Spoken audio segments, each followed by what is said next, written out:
Hey everyone, welcome back to the next episode of our video series. If you're new here, be sure to check out the previous part before diving into this one. You can find the link in the description below. Now let's jump right into episode 9. So in the last episode, they tried to speed things up using fancy FTL technology, but it didn't work right because of some tech trouble. So William, Eva, and Alicia had to switch it off again. Now they're recharging it, hoping it'll start up smoothly this time. They reckon they'll get to Proxima B pretty quickly once it's up and running again. William was trying to keep everyone positive, saying there wouldn't be any more problems. But then Alicia dashed onto the scene, all frantic-like, telling everyone not to even think about going there. She'd found some info, a map showing where Arc 1, Arc 3, and Arc 15 are all headed. Alicia explained they're all heading to Proxima B, and it looks like Arc 15 might have attacked them there. They'd caused trouble before, and Alicia's worried they might try it again. So now they're facing another big problem. They're having a meeting about it all, trying to figure things out.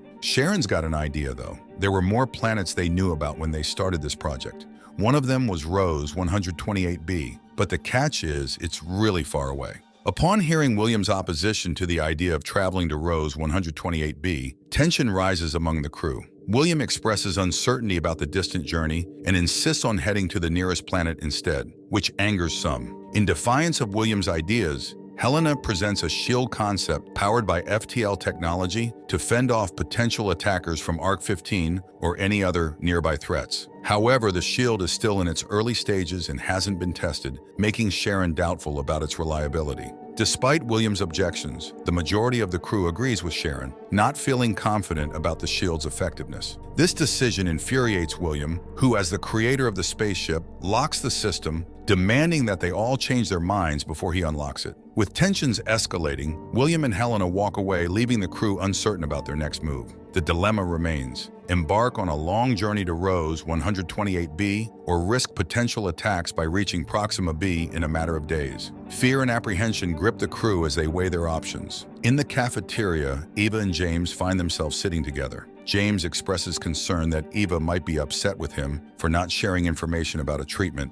but Eva reassures him that their friendship remains intact. They share a moment over coffee, though secretly both are developing feelings for each other. Meanwhile, on the bridge, Sharon assigns Alicia the task of bypassing William's security code to unlock the system. Sharon then attempts to persuade William to cooperate, but he remains steadfast in his refusal, believing his actions are for the greater good. Unwilling to relent, Sharon instructs Alicia to override the security code, which she accomplishes swiftly, much to William's frustration. Confronted with the breach of his authority, William's anger flares, but he finds himself powerless to stop it. Sharon asserts that the ship now operates as a collective effort, relegating William to a mere passenger without decision-making authority. Despite William's protest that it's his ship, Sharon asserts that their collective efforts have steered the ship through challenges, making it theirs. With resentment boiling over, William storms off. After the argument, William goes to his wife Helena, with Spencer also there. Even though William is upset, Helena has a plan to deal with the situation.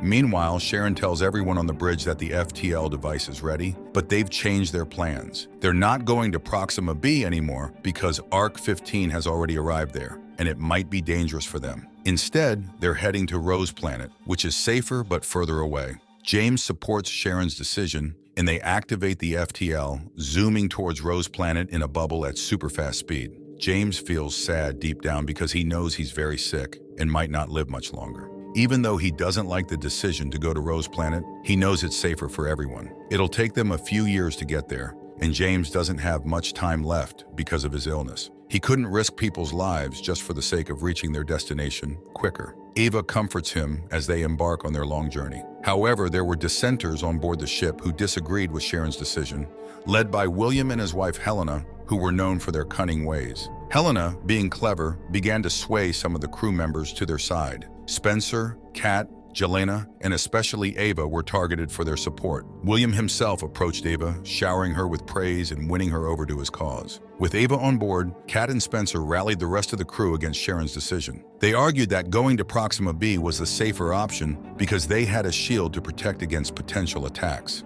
They warned that the journey to Rose Planet would take years, and their damaged ship might not even make it there, leading to certain death in space. Slowly but surely, the dissenters' influence spread, and more crew members began to question Sharon's decision. They were swayed by the arguments put forth by William's faction and started to lean towards going to Proxima B instead. After two crew members confront Sharon and James about their decision, tensions escalate quickly. Sharon tries to dismiss them, but they become aggressive, resulting in a physical altercation. As a clone, Sharon possesses formidable fighting skills and, with James's help, they manage to subdue the attackers. However, Sharon sustains a head injury in the scuffle and is taken to the medbay for treatment by Dr. Kabir. Meanwhile, Spencer approaches James and suggests that they should consider William's perspective. He argues that just because William's experiments failed on Earth doesn't mean they will fail in space, and perhaps William didn't intentionally spread the disease. However, James remains steadfast in his support of Sharon.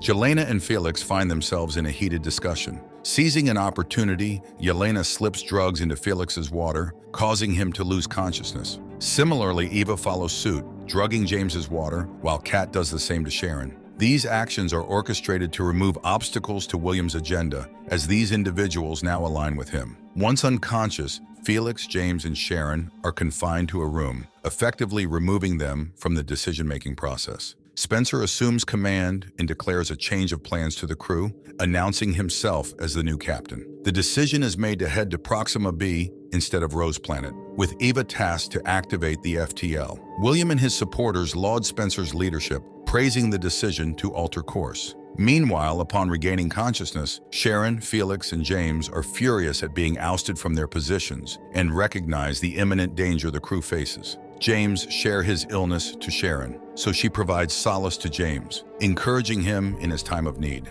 In another part of the ship, Helena visits Kat's quarters and is pleasantly surprised by the array of delicious food. Impressed, Helena inquires about the source of such a feast. Kat confidently replies that she has a knack for making friends wherever she goes. And this time, Kat's influence might have extended to Angus as well, especially because of his teenage nature. Like nowadays, Angus has been spending more time with Kelly. As William enters Kat's quarters, Helena's suspicions about the relationship between Kat and Angus linger. She jokingly advises William to find a partner before they reach their destination planet. Meanwhile, in the bioshelter, Kelly's damaged communication device prompts Angus to suggest replacing it. However, Kelly refuses, explaining its sentimental value as the last item from Arc 3. Despite Kelly's reluctance, Angus suggests consulting an engineer to fix it. As the engineer begins repairs, he discovers the device is from Arc 15, not Arc 3. Before engineer can inquire, Kelly turns from innocent Kelly into a murderer. She kills the engineer and disposes of his body into space before anyone can intervene.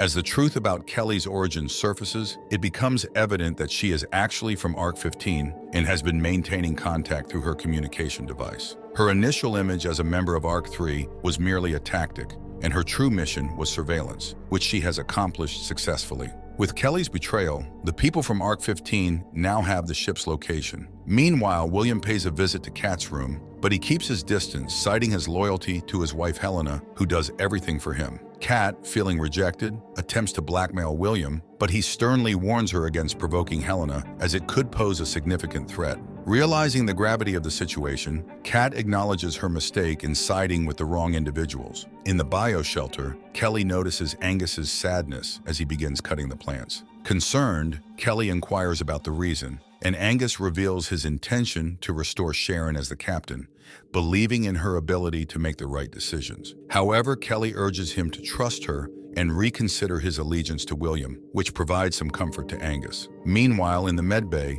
an injured man is brought in, requiring medication. Kat, who holds the key to the medicine cabinet, retrieves the medicines. However, Dr. Kabir notices that all the sedatives are missing and questions Kat, who admits to giving the key to William. Realizing her betrayal, Kat expresses regret for her actions, acknowledging her betrayal of Sharon. Dr. Kabir suggests taking action against William to prevent future problems, but Kat reveals that Helena is the mastermind behind William's actions.